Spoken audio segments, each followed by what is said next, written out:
Amanat pembina apel, pasukan diistirahatkan.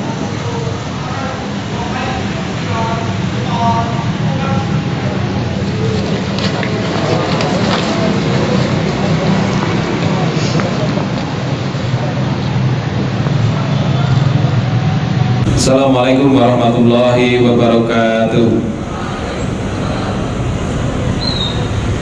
Alhamdulillahirabbil alamin. Segala puji bagi Allah Subhanahu wa taala yang masih memberikan kesempatan kepada kita semuanya untuk berkumpul di halaman SMP kita tercinta ini. Salawat serta salam mudah-mudahan selalu kita limpahkan kepada Nabi Muhammad Shallallahu Alaihi Wasallam. Yang pertama, Pak Nur ingin menyampaikan bahwa dulu waktu Pak Nur menjadi anggota Paskim, itu cara meluruskan barisan itu pakai tongkat. Jadi kalau tidak lurus pasti kena sabetan tongkat itu. Itu tahun 96. Dan di tahun 96 Pak Nur sudah menjadi anggota Paskim. Dan pada waktu itu memang pelatihnya itu tidak seperti sekarang. Kalau sekarang pelatihnya itu lebih humanis, lebih lunak begitu ya. Pada zamannya Pak Nur dulu itu yang namanya pelatih Paskim itu memang keras-keras ya. Jangankan pelatih Paskim, gurunya saja pun keras-keras. Misalnya pemeriksaan kuku di hari Rabu, tangan itu harus numpang di atas meja semuanya. Kalau tidak pendek, ada yang kotor, itu diketok pakai bambu. Karena menjalin itu tidak ada di tempatnya Pak Nur, adanya bambu. Dituduh teman, melendung temenan gitu loh.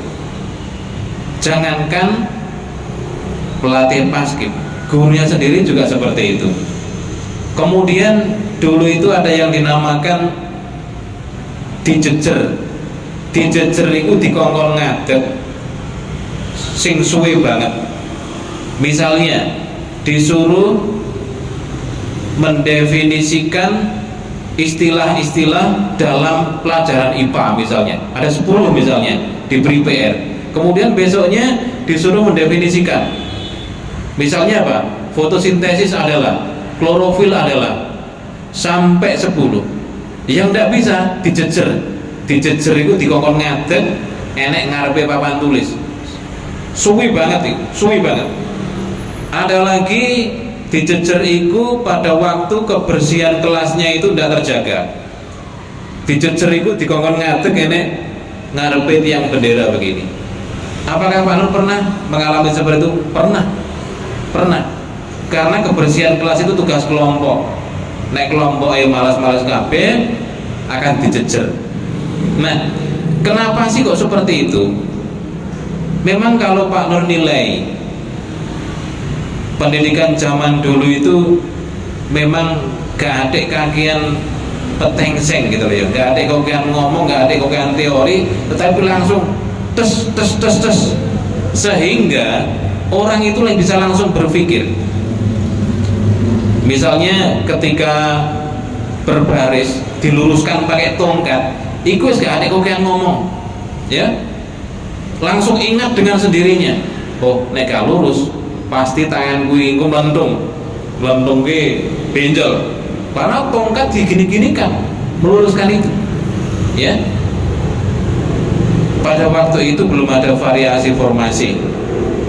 Pada tahun 96 itu lombanya itu masih pengibaran bendera, jadi jumlahnya itu dalam jumlah banyak, dalam jumlah besar. Iku nek ngelatih kokian ngomong tok itu gak dadi.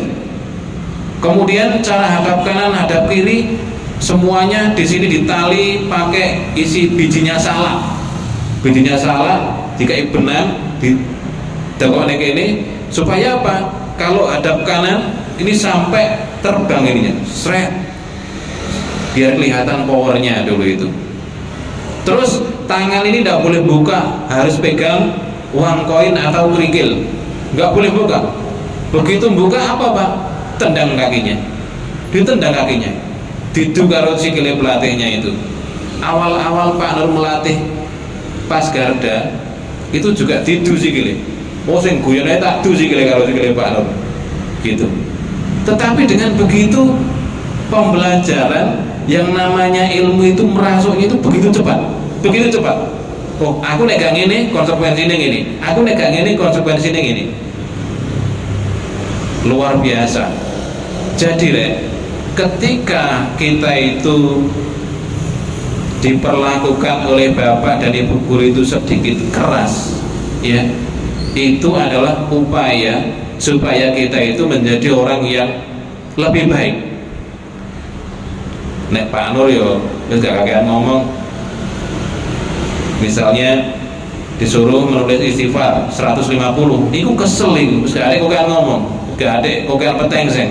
Nek gelem ya lakono, gak gelem ya wis mulya tanah. Dulu seperti itu.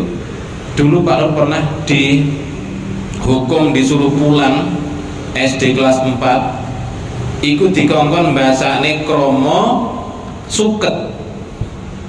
Ya, ayo suket, siapa sing iso?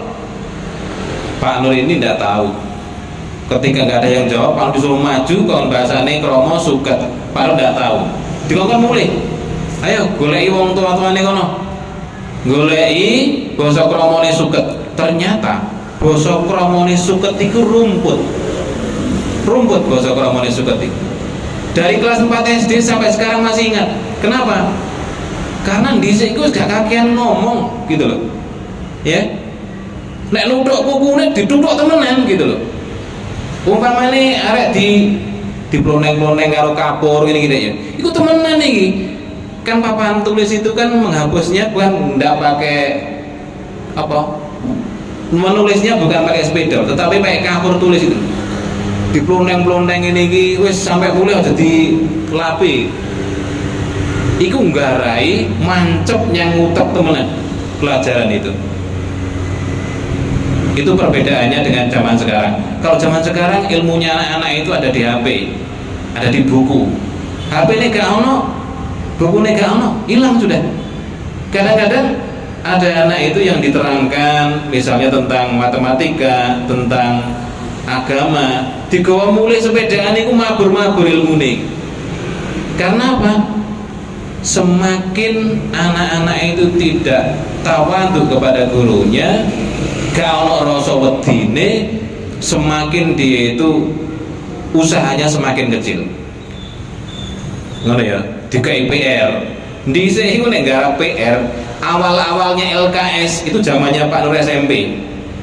Ya tahun 91. Itu awal-awalnya ada lembar kerja siswa itu. Nek ngkei tugas itu, ya Allah, guru bahasa Indonesia itu namanya Pak Martono. Nah yang kayak tugas itu bukan nomor 1 sampai nomor 10, enggak, halaman 1 sampai nomor 21. Ya Allah, aku diteliti temenan itu, ya Allah. Tapi itulah yang membuat kita pintar itu ya seperti itu, ya. Makanya sekarang Pak Nur sampaikan, kalau ada bapak ibu guru yang agak keras, yang agak keren, itu adalah upaya supaya kita itu menjadi lebih baik. Tapi kadang-kadang awak dhewe iki gak menerima gitu loh. Iki ada guru killer, iki ada guru ndak killer, ini ada guru favorit, iki ada guru semacam-macam. Dan Pak Nur pernah merasakan itu, gitu loh deh. Makanya Pak Nur tahu. Oke, mudah-mudahan sedikit ini bisa bermanfaat, ya.